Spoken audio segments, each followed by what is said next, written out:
2023 चुनाव की दृष्टि से घोषणा पत्र निर्माण हेतु हमारी समिति बनी थी। उस समिति के संयोजक दुर्ग के सांसद और वर्तमान में पाटन से भारतीय जनता पार्टी के प्रत्याशी आदरणीय विजय बघेल जी पुष्पगुच्छ भेंट कर स्वागत करेंगे।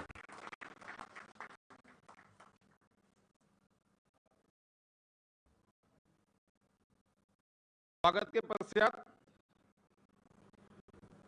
घोषणा पत्र समिति के संयोजक आदरणीय विजय बघेल जी से आग्रह करूंगा कि आए और इस पूरे कार्यक्रम की प्रस्तावना सबके सामने रखें। आदरणीय विजय बघेल जी।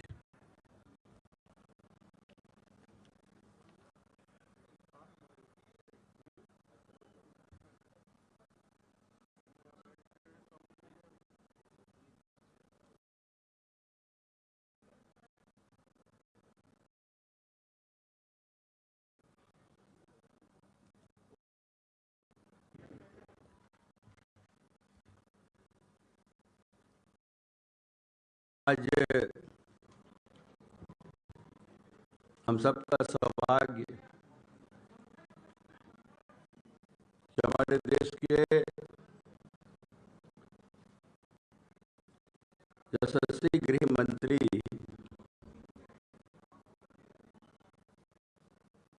माननीय अमित शाह जी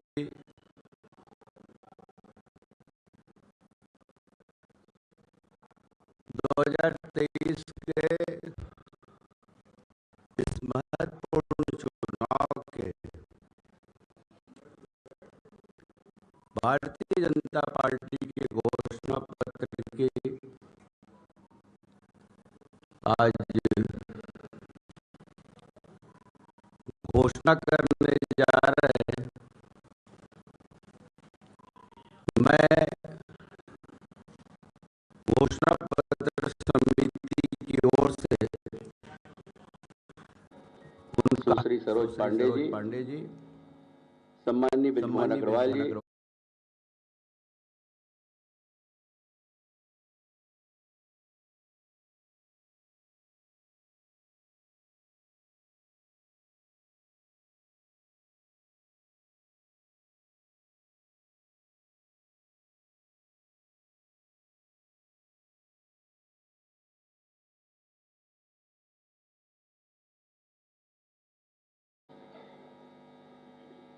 उपस्थित सम्माननीय डॉक्टर मनसुख मांडविया जी, हमारे उप चुनाव संचालक, सम्माननीय नितिन नवीन जी जो लगातार हमारे बीच में हैं, और उपस्थित सभी यहाँ पर समस्त भारतीय जनता पार्टी के पदाधिकारीगण, और सौभाग्य से दिल्ली से भी, रायपुर से भी, अन्य से भी सभी सम्माननीय पत्रकार बंधुगण, आप सबका मैं घोषणा पत्र समिति की ओर से और भारतीय जनता पार्टी की ओर से हार्दिक अभिनंदन करता हूं, स्वागत करता हूं।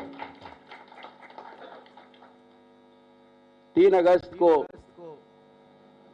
चुनाव घोषणा पत्र समिति की हम सब ने अभियान की शुरुआत की थी और 3 महीने के अथक प्रयास से लगातार 90 विधानसभा में 90 सुझाव पेटी, साथ ही साथ व्हाट्सएप और ईमेल भी जारी किया गया और लगातार हमारे माननीय सदस्यगण,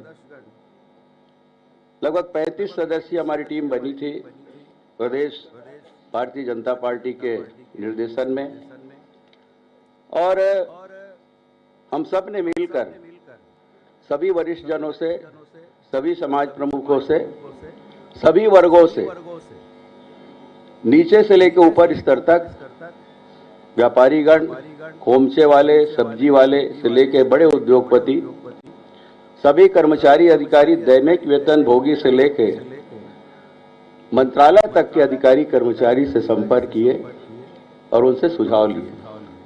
यहाँ तक कि हमारे सभी पत्रकार बंधुगण जो जमीनी स्तर की हकीकत को लोगों के सामने प्रदर्शित करते हैं, दिखाते हैं, हमें आईना दिखाते हैं, ऐसे सम्माननीय पत्रकार बंधुओं से भी हमने सुझाव लिए और सबको एकत्रित करके 3 महीने के अथक प्रयास से आज भी एक संयोग 3 अगस्त और 3 नवंबर पूरा 3 महीना हम सब ने मिलकर मेहनत की और सबकी भावनाओं के अनुरूप सबको सम्मान करते हुए सबके सुझावों को प्राथमिकता देते हुए सभी वरिष्ठ जनों से राय मशविरा करके सभी विशेषज्ञों से राय मशविरा करके हमने ये घोषणा पत्र तैयार की और आज हमारा केंद्रीय नेतृत्व मुझे आज देवतुल्य जनता जनार्दन को समर्पित करने जा रही है।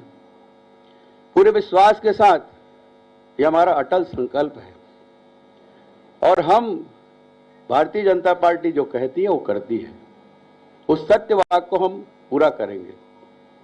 हमारे यशस्वी प्रधानमंत्री जी का मूल मंत्र है सबका साथ, सबका विश्वास और सबका विकास और सबका प्रयास। उस भावना को हमने इस घोषणा पत्र में समाहित किया है। मुझे पूर्ण विश्वास है कि इस घोषणा पत्र के आधार पर हमारा जो चुनाव अभियान है और आगे बढ़ेगा और जनता जनार्दन का विश्वास जीतेगा। हमने यह भी महसूस किया जब हम नीचे स्तर तक लोगों के बीच में मिल रहे थे, चौक चौराहे में, पान ठेला में, चाय दुकान में, मंत्रालय में भी, बाजार हाट में भी, हमारे घरों में भी, कार्यालय में भी आके लोग बड़े समर्पण भावना से अपने सुझाव दिए और सबको मिलाकर लगभग 2 लाख से ऊपर सुझाव हमें मिले। यहां तक कि व्हाट्सएप से भी ये विश्वास अर्जित हमें हुआ है कि व्हाट्सएप और ईमेल से सुझाव घर बैठकर लोग हमें दिए और यही बताता है कि लोगों का विश्वास भारतीय जनता पार्टी को बना है। आज भरी निगाह से हमारे साथियों के पास और कार्यालय में हमारी समिति के सदस्यों के पास एक आज भरी निगाह से लोग अपने सुझाव लेके आते रहे, वो प्रमाणित करता है कि भारतीय जनता पार्टी जो कहती है वो करती है। ये विश्वास लोगों में कायम है और जिस तरह माननीय मोदी जी अटल संकल्प लेकर आगे बढ़ रहे हैं पूरे देश को, उसी तरह हमारा प्रदेश भी आगे बढ़ेगा। ये विश्वास छत्तीसगढ़ की जनता में जागी है। अगर मैं अपने सदस्यों का नाम ना लूं तो शायद मेरा प्रस्तावना अधूरा रह जाएगा, इसलिए जिन्होंने हम सब ने मिलकर ये घोषणा पत्र बनाए हैं, संरक्षक के रूप में मैं स्वयं, संयोजक के रूप में मैं स्वयं था, सह संयोजक माननीय राम विचार नेताम जी, माननीय अमर अग्रवाल जी, माननीय शिवरतन शर्मा जी, सदस्य सचिव के रूप में श्री पंकज झा जी, सदस्य के रूप में सुश्री लता उसेंडी जी, श्री चंद्रशेखर साहू जी, डॉक्टर कृष्णमूर्ति बांधी जी, श्री राजा रणविजय सिंह जी, श्री मधुसूदन यादव जी, श्रीमती रंजना साहू जी, श्री भैयालाल राजवाड़े जी, श्री महेश गागड़ा जी, श्री कमल भान सिंह जी, श्रीमती कमला देवी पाटले जी, श्री ओपी चौधरी जी, श्रीमती चंपा देवी पावले जी, श्री संदीप शर्मा जी, श्री केदारनाथ गुप्ता जी, श्री भरत वर्मा जी, श्री रवि भगत जी, श्रीमती विभा अवस्थी जी, डॉक्टर विजय शंकर मिश्रा जी, श्री राम लखन जी पैकरा, श्री दीपक साहू जी, श्री आत्मा नारायण पटेल जी, श्री रामकृष्ण दीवर जी, श्री राम कुमार भट्ट जी, श्री द्वारका जायसवाल जी, श्री टेकेश्वर जैन जी, श्री विक्रम सिंह जी, डॉक्टर सलीम राज जी और मीडिया सहयोगी के रूप में श्री अनुराग अग्रवाल जी, सोशल मीडिया सहयोगी के रूप में श्री सोमेश पांडे जी, आईटी प्रकोष्ठ से श्री सुनील पिल्लई जी, ये सभी हमारी टीम में शामिल थे और सब ने मिलकर सभी वरिष्ठ जनों से राय मशविरा कर ये घोषणा पत्र तैयार की। आप सबको माननीय अमित शाह जी उसको आप सबके माध्यम से, मीडिया के माध्यम से देवतुल्य जनता जनार्दन को समर्पित करेंगे। बहुत बहुत धन्यवाद।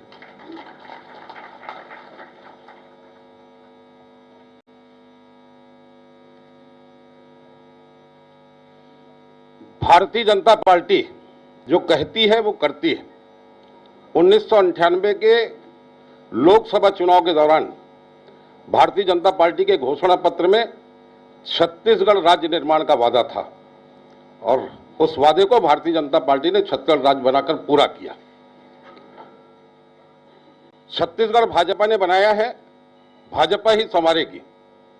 राम मंदिर निर्माण के लिए सारी बाधाओं को दूर करने वाले, जम्मू कश्मीर से 370 को हटाकर राष्ट्र की मुख्य धारा में जोड़ने वाले और 3 तलाक जैसे कलंक से देश को मुक्त कराने वाले हमारे यशस्वी गृह मंत्री हमारे बीच उपस्थित हैं। मैं उनसे आग्रह करूंगा कि आज छत्तीसगढ़ के लिए गौरव का दिवस है और छत्तीसगढ़ की जनता को भारतीय जनता पार्टी की सरकार बनने पर हम जो सौगात देने वाले हैं, उस घोषणा पत्र का, संकल्प पत्र का वो विमोचन करें। इस बात का मैं आग्रह करूंगा आदरणीय अमित शाह जी से।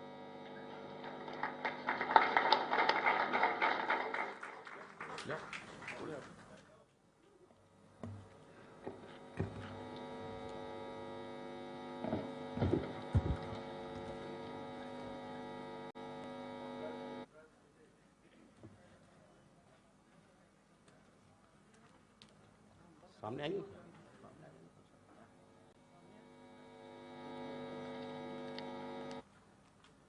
सामने रहने अच्छा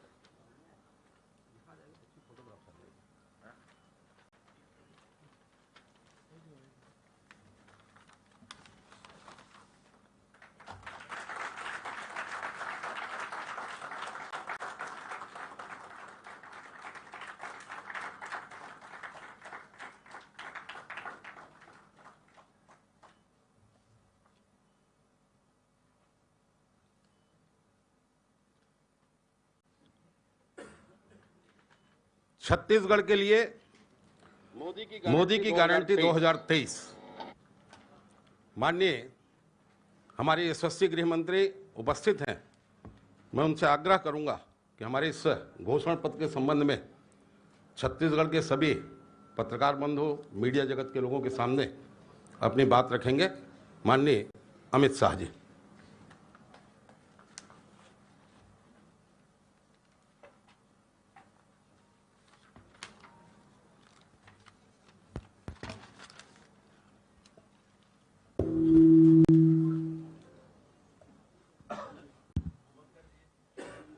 मंच पर उपस्थित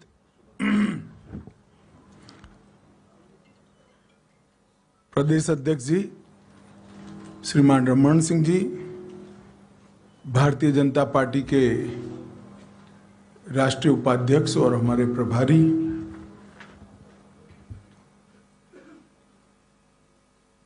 ओम जी माथुर जी, नारायण चंदेल जी,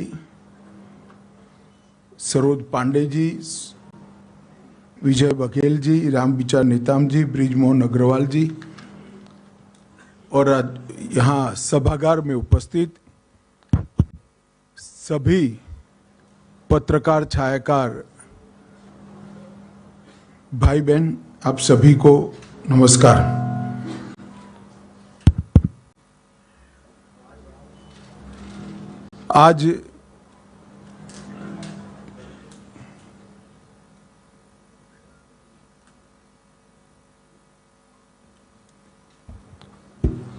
आज यहां पर मैं छत्तीसगढ़ भारतीय जनता पार्टी ने आगामी चुनाव में छत्तीसगढ़ की जनता से ढेर सारे लाखों की संख्या में सुझाव प्राप्त कर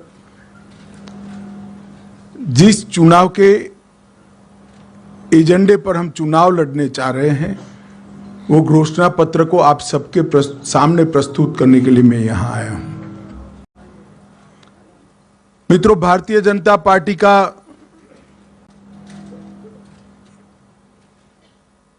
एक रिकॉर्ड है कि चुनाव घोषणा पत्र सिर्फ घोषणा पत्र नहीं होता है, हमारे लिए संकल्प पत्र होता है। कोई विवाद के बगैर ऐसे ही एक संकल्प की परिपूर्ति करते हुए हमने छत्तीसगढ़ राज्य की स्थापना की थी और छत्तीसगढ़ राज्य की स्थापना का उद्देश्य जो था वो एक प्रकार से विकास से महरूम रह गए ये पूरे क्षेत्र को एक नया राज्य बनाकर विकास की मुख्यधारा में सम्मिलित करना था। छत्तीसगढ़ की स्थापना के कुछ ही समय के बाद हमें छत्तीसगढ़ के लिए काम करने का मौका मिला। 15 साल तक रमन सिंह जी के नेतृत्व में छत्तीसगढ़ में भारतीय जनता पार्टी की सरकार चली और ये 15 साल छत्तीसगढ़ को बीमारू राज्य से एक अच्छे राज्य में तब्दील करने वाले 15 साल रहे। अभी 5 साल कांग्रेस की सरकार रही, अब फिर से चुनाव आया है।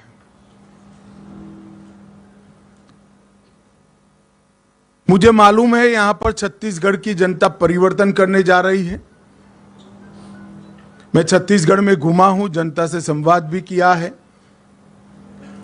मैं भारतीय जनता पार्टी की ओर से छत्तीसगढ़ की जनता को आश्वस्त करना चाहता हूं कि बीमारू राज्य से हमने छत्तीसगढ़ को अच्छा राज्य बनाया है और ये अच्छे राज्य को संपूर्ण विकसित राज्य बनाने का काम हम आने वाले 5 साल के अंदर करेंगे। 15 साल जो हमारे रहे वो 15 साल में रमन सिंह के नेतृत्व में और 5 साल रमन सिंह और नरेंद्र मोदी जी के नेतृत्व में।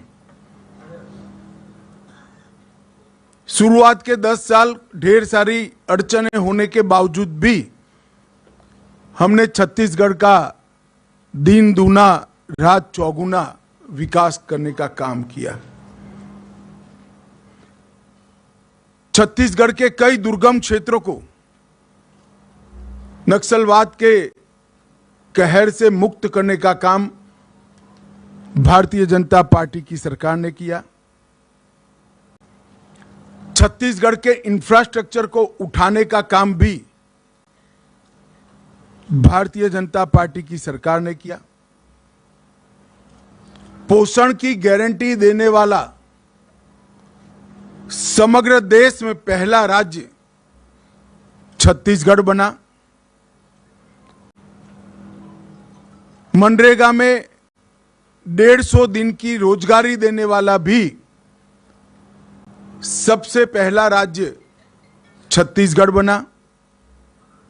समग्र देश में मातृत्व के अवकाश की परिकल्पना छत्तीसगढ़ राज्य ने सेट की। पंचायत चुनाव में माताओं बहनों को 50% आरक्षण देने वाला पहला राज्य छत्तीसगढ़ बना। छात्रों को निःशुल्क लैपटॉप टैबलेट देने का प्रारंभ हुआ और एक छत्तीसगढ़ बिजली के अकाल से हमेशा पीड़ित था, वो पावर सरप्लस स्टेट बनाने का काम भी भारतीय जनता पार्टी ने किया। इसके साथ साथ पावर हब, सीमेंट मैन्युफैक्चरिंग का हब, इस्पात मैन्युफैक्चरिंग का हब, एल्यूमिनियम मैन्युफैक्चरिंग का हब, हेल्थ केयर की अच्छी सुविधाएं और डिजिटल क्रांति की शुरुआत भी भारतीय जनता पार्टी के शासन में हुई। आदिवासी अंचल जहां एक कॉलेज स्थापना भी बड़ा दिक्कत था, सरगुजा और बस्तर में 2 नए विश्वविद्यालय बनाने का काम भारतीय जनता पार्टी ने किया और दंतेवाड़ा जैसे सुदूर क्षेत्र में भी शिक्षा के नए मानांक गढ़ने का काम रमन सिंह के नेतृत्व में भारतीय जनता पार्टी ने किया। उसी कालखंड में 2 मेडिकल कॉलेज से वहां से बढ़ाकर हमने 15 तक पहुंचाए। मेडिकल के विद्यार्थियों की सीटों की उपलब्धि 100 से बढ़ाकर 1100 तक ले गए। इंजीनियरिंग कॉलेज 14 से बढ़ाकर 50 तक ले गए। पॉलिटेक्निक कॉलेज 10 से बढ़ाकर 51 तक ले गए। आईटीआई 61 से बढ़ाकर 176 तक ले गए। डेंटल कॉलेज 1 से बढ़ाकर 5 तक ले गए। नर्सिंग कॉलेज 1 से बढ़ाकर 84 तक ले गए। मैनेजमेंट के कॉलेज 2 से बढ़ाकर 16 तक ले गए। और पशु चिकित्सा कॉलेज और कृषि कॉलेज 4 से बढ़ाकर 31 तक ले जाने का काम हुआ। परंतु बीच में भूपेश जी की प्रकृति है ऐसे, और ये तो मानना ही पड़ेगा, झूठा प्रचार करने में पूरे भारत में उनका कोई सानी नहीं है। गलत सीडी बनाना, फर्जी सीडी बनाना, फर्जी पेन ड्राइव बनाना, फर्जी अखबार में समाचार प्लांट करना, इसमें इनको सिद्धता है। एक वातावरण बनाकर उन्होंने 5 साल के लिए सत्ता ली। और ये 5 साल में क्या हुआ? 2000 करोड़ का शराब घोटाला हुआ, 540 करोड़ का कोयले के परिवहन का घोटाला हुआ, प्रधानमंत्री अन्न योजना में कोरोना के समय में हजारों करोड़ का घोटाला किया। और मैंने मेरे सार्वजनिक जीवन में कभी भी देश भर में कहीं पर भी, और आज भी होने के बाद भी, गोबर में कोई घोटाला कर सकता है ऐसी सक्षमता नहीं दिखी है। यहां पर गाय के गोबर में भी घोटाला करने का काम इन्होंने किया। 1300 करोड़ का गोठान घोटाला किया, 600 करोड़ का पीडीएस घोटाला, 5000 करोड़ का अभी तो शुरुआती जांच है महादेव ऐप का घोटाला, जिनके कारण उनकी नींद उड़ी हुई है। पब्लिक सर्विस कमीशन का घोटाला हुआ। प्रधानमंत्री जी ने गरीब आदिवासियों के विकास के लिए खदान से जो खनिज बाहर आता है, इसका एक हिस्सा डिस्ट्रिक्ट मिनरल फंड के लिए बनाया। इसमें से भी 700 करोड़ रुपए सरकार चाऊ कर गई।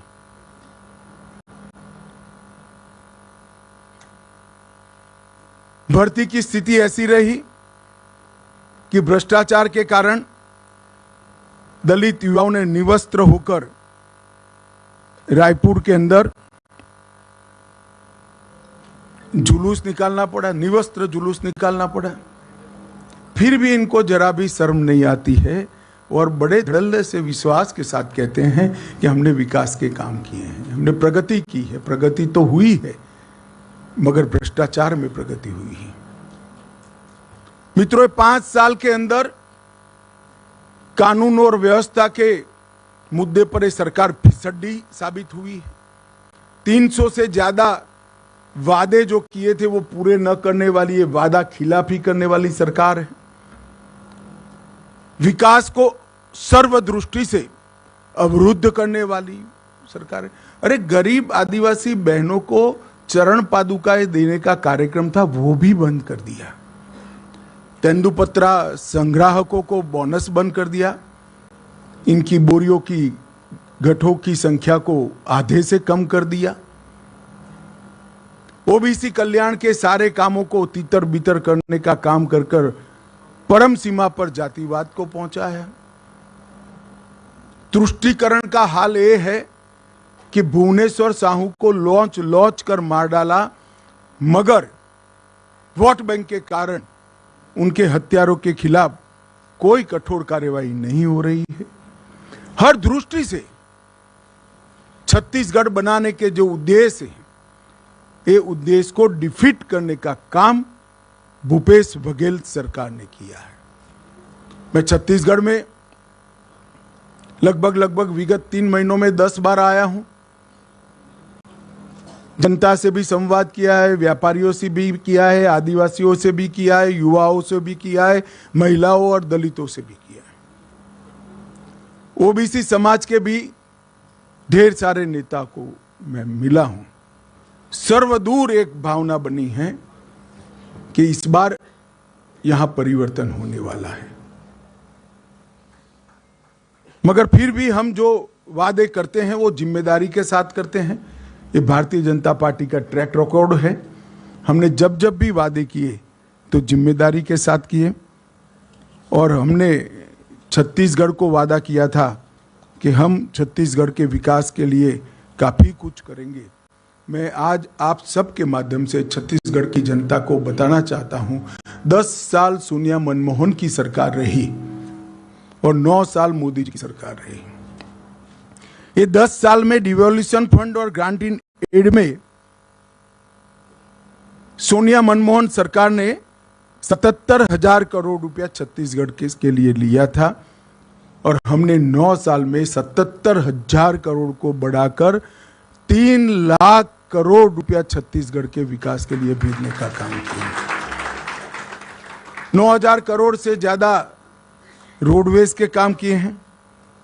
रेलवेज के लिए 2500 करोड़ अंतिम बजट में सिर्फ आवंटन किया है।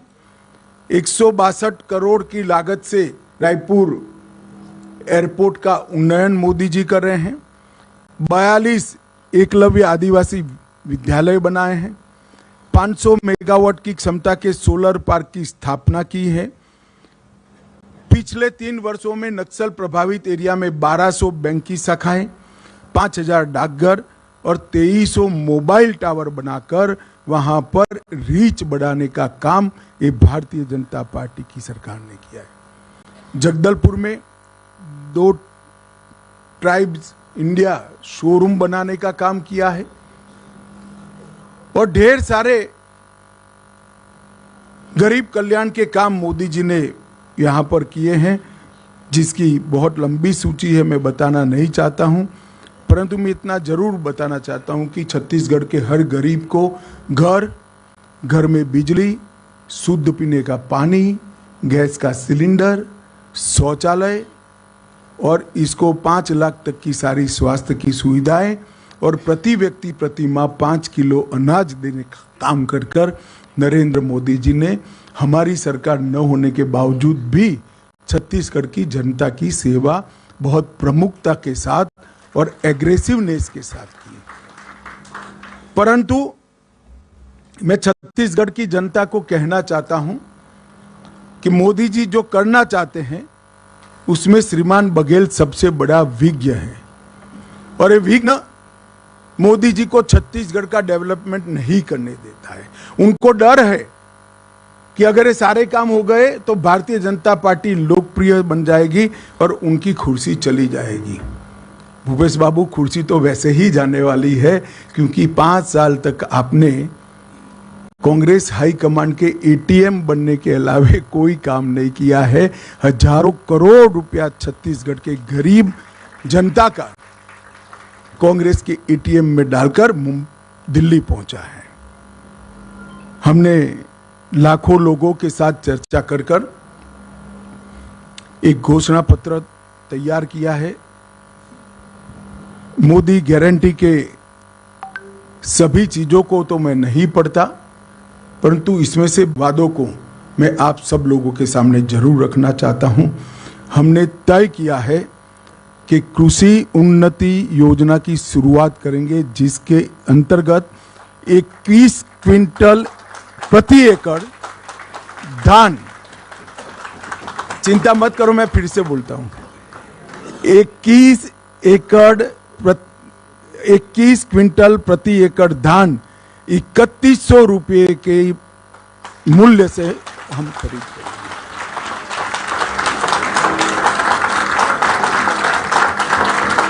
और इसके साथ साथ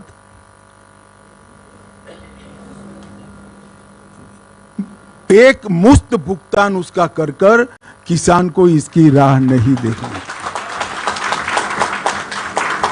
मैं यहां पर एक स्पष्टता जरूर करना चाहूंगा, छत्तीसगढ़ की जनता के सामने कि अभी 2700 रुपया जो मिल रहा है छत्तीसगढ़ की जनता को, इसमें से 2200 रुपया मोदी जी भेज रहे हैं और बघेल साहब 500 रुपया अंदर डालकर, वो भी लेट, एक साल लेट, 500 रुपया डालकर 2700 रुपये की क्रेडिट ले रहे हैं।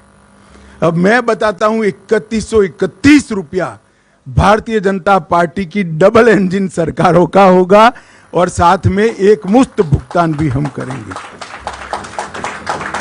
इन्होंने एक नया बहाना बनाया है कि भुगतान नहीं करना है, खरीद नहीं करनी है तो बारदान की उपलब्धि नहीं कराते हैं। हम ये भी स्पष्ट कर देते हैं कि बारदान की उपलब्धि धान की खरीदी के पहले ही पर्याप्त मात्रा में कर ली जाएगी।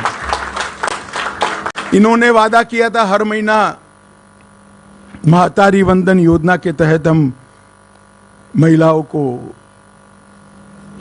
कुछ मुआवजा देंगे, नहीं दिया। हमने तय कर लिया है कि 12,000 रुपया सालाना हर विवाहित महिला को देने का भारतीय जनता पार्टी निर्णय करेगी। इन्होंने 5 साल तक सरकारी पदों पर भर्तियों में करप्शन नहीं हो पाया, इसलिए भर्तियां रोक दी। जब तक उनकी उगाही नहीं होती है भर्ती नहीं करते हैं। इसके कारण भर्ती की स्पीड हो गई, मोल भाव देने वाला नहीं मिला तो भर्ती ही नहीं करना। इसके कारण ढेर सारे पद खाली रह गए। 1 लाख खाली पदों को सिर्फ 2 साल के अंदर समयबद्ध टाइम टेबल तय कर हम इसकी भर्ती करेंगे। 18 लाख प्रधानमंत्री आवास योजना के घर बनाएंगे और छत्तीसगढ़ के हर घर में निर्मल जल नल से पहुंचाने का हम कार्यक्रम करेंगे। इसके साथ साथ तेंदुपत्ता संग्रहण में जो मेरे आदिवासी भाइयों बहनों जुड़े हैं उनको बड़ा अन्याय हुआ है। हम प्रदेश में तेंदुपत्ता संग्रहण 5500 रुपया प्रति मानक बोरो में करेंगे। संग्रहण के मौजूदा दिनों में 15 दिन करेंगे, इसकी बढ़ोतरी करेंगे। चरण पादुका योजना फिर से चालू करेंगे और अतिरिक्त संग्रहण करने वालों को 4500 रुपये का बोनस भी भारतीय जनता पार्टी की सरकार देगी। भूमिहीन खेतीहर मजदूरों को दीनदयाल उपाध्याय कृषि मजदूर कल्याण योजना के तहत 10,000 रुपये की सालाना मदद करने का काम भारतीय जनता पार्टी करेगी। आयुष्मान भारत योजना जो मोदी जी ने देश के 60 करोड़ गरीबों के लिए इंट्रोड्यूस की है, हम प्रत्येक परिवार को 5 लाख की योजना तो देंगे ही देंगे। इसके साथ साथ 10 लाख तक का पूरा जिसको जरूर पड़ेगी इसका उपचार मुख्यमंत्री राहत कोष से किया जाएगा, क्योंकि ज्यादातर लोगों को 10 लाख के उपचार की जरूरत ही नहीं पड़ती है, तो प्रीमियम खर्च करने की जरूरत नहीं है। परंतु किसी को भी 5 लाख से ऊपर खर्च होगा वो मुख्यमंत्री राहत कोष से देकर हम इस योजना को 10 लाख तक ले जाएंगे। प्रधानमंत्री जन औषधि केंद्र जो 90% से 30% सस्ती दवाइयां, जीवन रक्षक दवाइयां देता है, हम राज्य में 500 नए जन औषधि केंद्र खोलेंगे जिससे गरीब लोगों को सस्ती दवाइयां उपलब्ध कर सकें।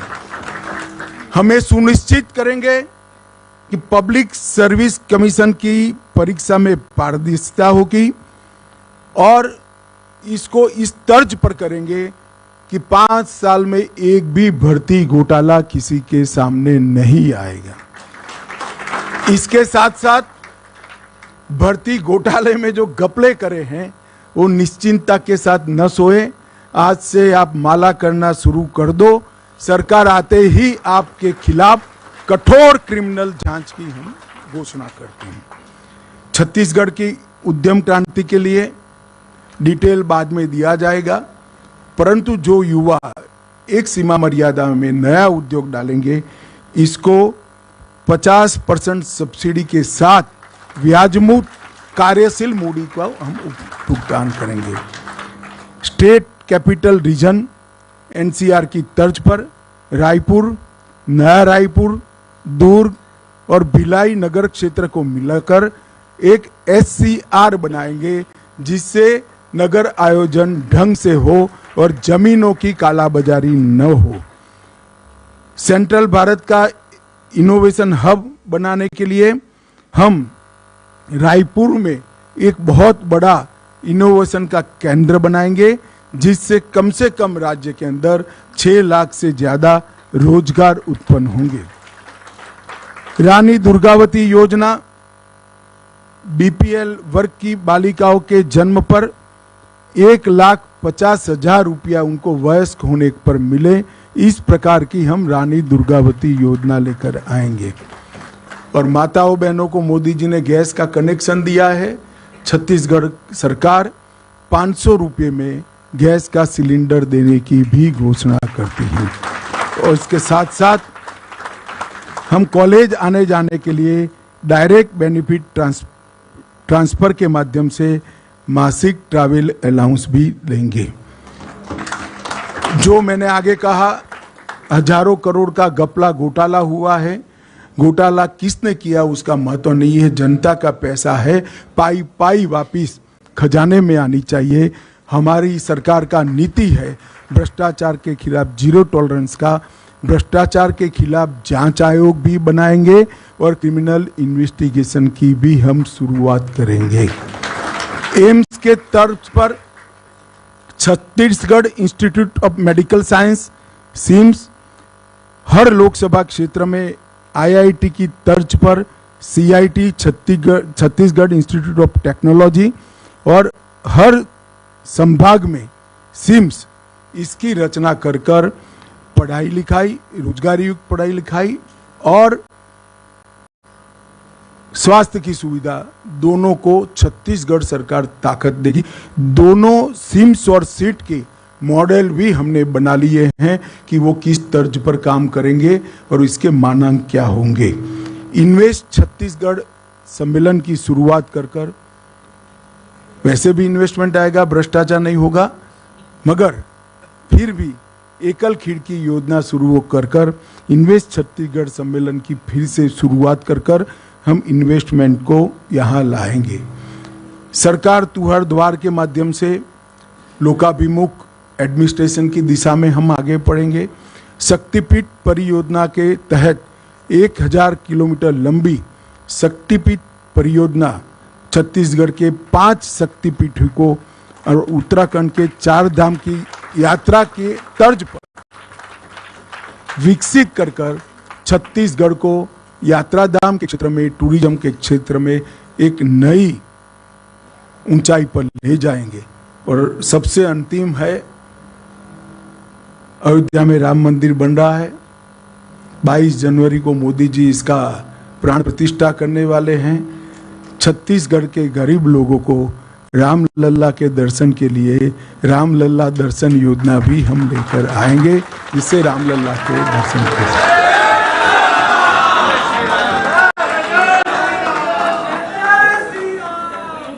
छत्तीसगढ़ राम का नैनीहाल है, माता कौशल्य का घर है। अब भांजा जब अपने घर में, निज घर में वापिस जा रहा है, तो छत्तीसगढ़ वालों ने बधाई लेने के लिए जाना चाहिए। इसकी व्यवस्था भी छत्तीसगढ़ सरकार करेगी। इसके अलावे भी ढेर सारे छोटी छोटी चीज़ों को एड्रेस करने वाले हमारे वादे हैं। हमने हर सीट का भी एक घोषणा पत्र बनाया है, हर संभाग का भी बनाया है। मेरा आप सभी से निवेदन है कि आप इसका डिटेल अभ्यास कर कर हमारे संकल्पों को छत्तीसगढ़ की जनता तक पहुंचाइए। और छत्तीसगढ़ की जनता को भी मैं आश्वस्त करने आया हूं कि हम सब भी जब भी चुनाव में आते हैं हमारा हिसाब लेकर आते हैं। अगले चुनाव में भारतीय जनता पार्टी फिर से एक बार आपकी बनाई हुई नई सरकार का हिसाब किताब लेकर आपके सामने आएगी, ये वादा करता हूं। वंदे मातरम, भारत माता की जय।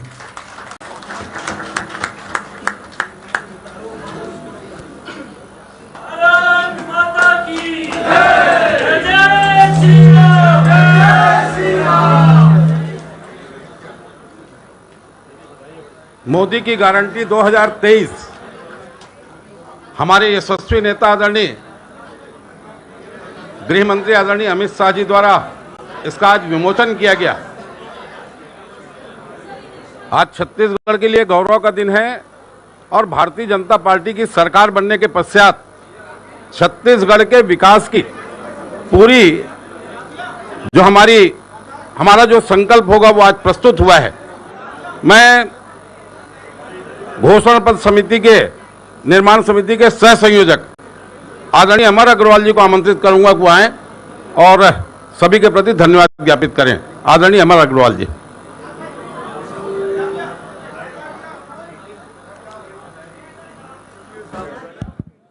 छत्तीसगढ़ की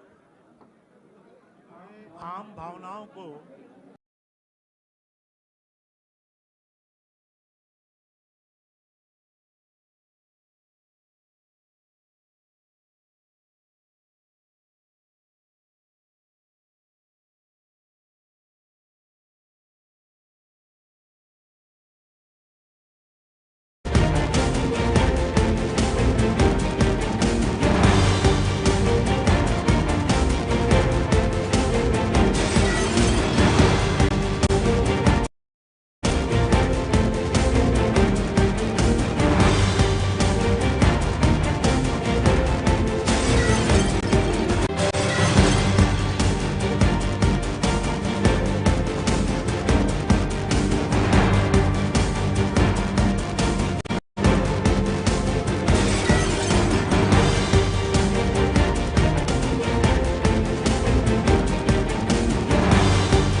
तो भाजपा ने आज छत्तीसगढ़ के लिए घोषणा पत्र जारी कर दी है।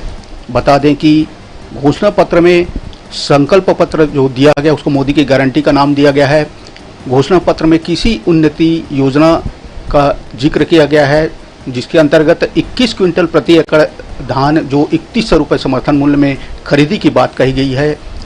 किसानों को एक मुश्त भुगतान की भी बात घोषणा पत्र भाजपा के घोषणा पत्र में की गई है।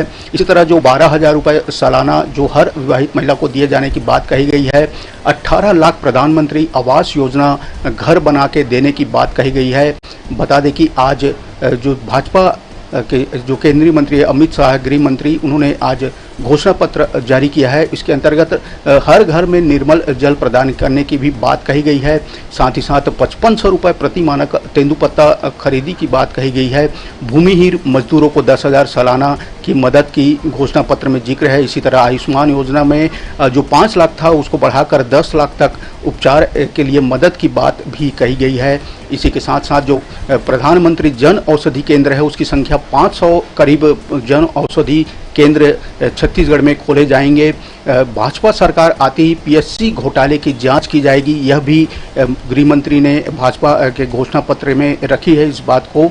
तो बता दें कि साथ ही साथ जो रानी दुर्गावती योजना के तहत बीपीएल परिवारों को 1.5 लाख रुपए प्रदान किया जाएगा। जो बीपीएल परिवार के नाबालिग जो बच्चियां हैं उसके बालिग होने पर ही उनको 1.5 लाख रुपए रानी दुर्गावती योजना के तहत प्रदान किया जाएगा।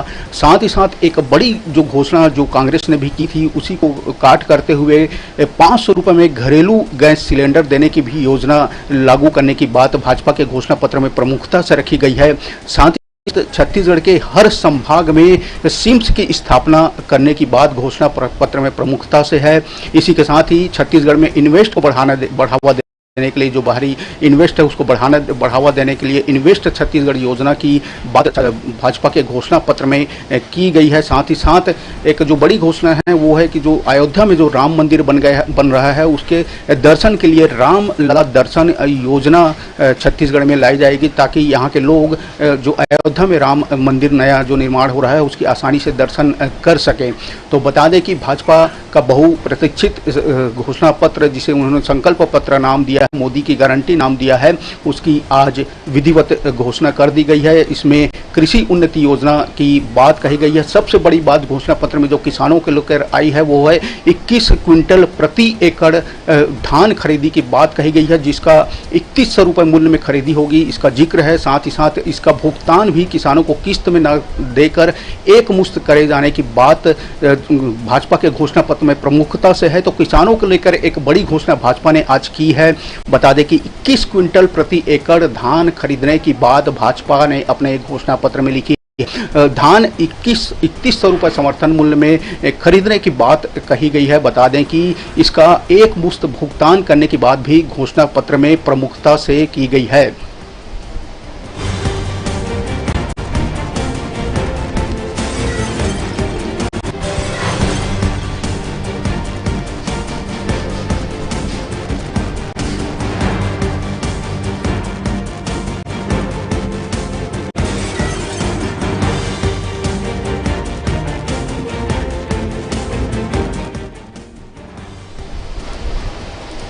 तो भाजपा का बहुप्रतीक्षित घोषणा पत्र आज अमित शाह के हाथों जारी हुआ है। बता दें कि इसे संकल्प पत्र नाम देते हुए इसे मोदी की गारंटी बताई गई है।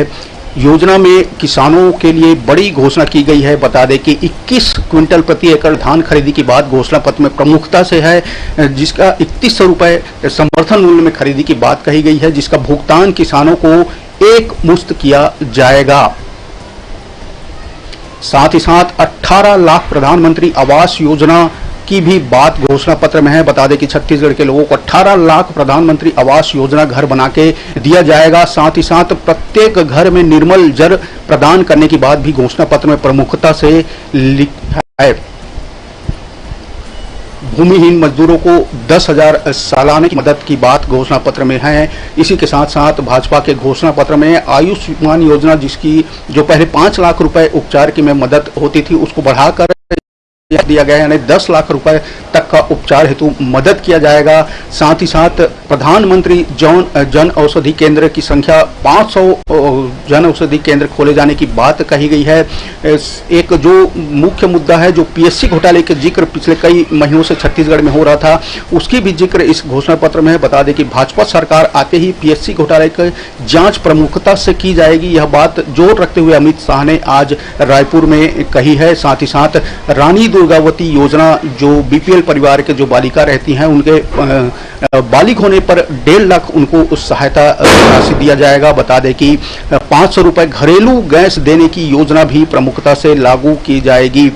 इसी तरह छत्तीसगढ़ के हर संभाग में सिम्स की स्थापना की बात लिखी गई घोषणा पत्र में प्रमुखता से इसका जिक्र है। इन्वेस्टमेंट छत्तीसगढ़ योजना के तहत इन्वेस्ट यहां लाया जाएगा। बता दें कि अयोध्या में रामलला दर्शन योजना के लिए भी बात कही गई है। बता दें कि छत्तीसगढ़ के जो जनता है उसके लिए अयोध्या में रामलला दर्शन योजना भी लाई जाएगी।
चुनावी मौसम में कांग्रेस और भाजपा के बीच वार पलटवार है जारी। इस कड़ी में सुशील आनंद शुक्ला ने पीएम मोदी पर हमला बोलते हुए कहा कि उन्होंने 5 सभाओं में 239 बार बोला है झूठ। भूपेश बघेल से इतना डरे हुए हैं कि अपने 45 मिनट के संबोधन में 54 बार लिया कांग्रेस का नाम।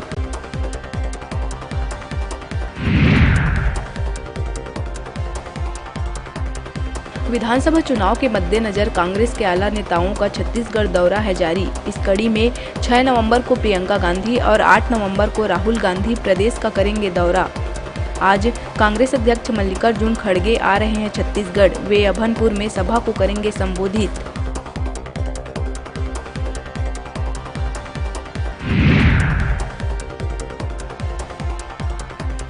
दिल्ली के मुख्यमंत्री अरविंद केजरीवाल और पंजाब के सीएम भगवंत मान का रहेगा 2 दिवसीय छत्तीसगढ़ दौरा। आज रायपुर में चुनावी प्रचार में जुटकर दोनों नेता आम सभा और करेंगे रोड शो। वहीं 4 नवंबर को बिलासपुर के मस्तूरी और कवर्धा में भी करेंगे रोड शो।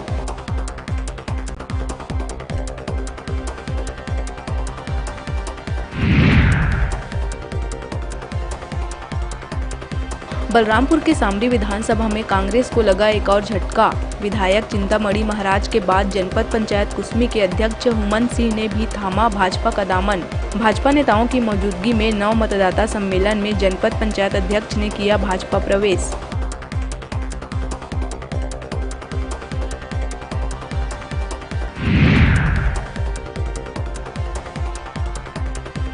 भिलाई में ईडी की टीम ने हाउसिंग बोर्ड के ब्लॉक नंबर 15 निवासी असीम उर्फ बप्पा दास के घर छापा मारकर करोड़ों कैश किया जब्त। दीवान के नीचे मिला 5 करोड़ रुपए। जिस ड्राइवर के घर ईडी की टीम ने छापा मारा है वह पूर्व में पार्षद के घर का था ड्राइवर।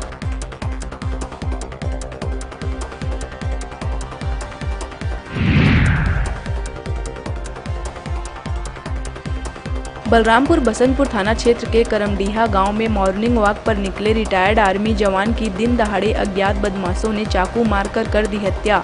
2 वर्ष पूर्व ही रिटायर होकर मृतक अपने गृह ग्राम में खेती बाड़ी के कार्य के साथ ही डीएवी स्कूल में बतौर शिक्षक के पद पर था पदस्थ।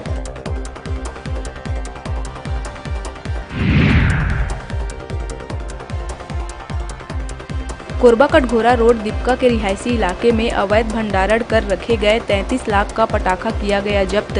आरोपी महेश अग्रवाल के मकान से लाखों रुपए कीमत के अलग अलग कंपनियों के विभिन्न पटाखा 60 अलग अलग कार्टून में किया गया बरामद।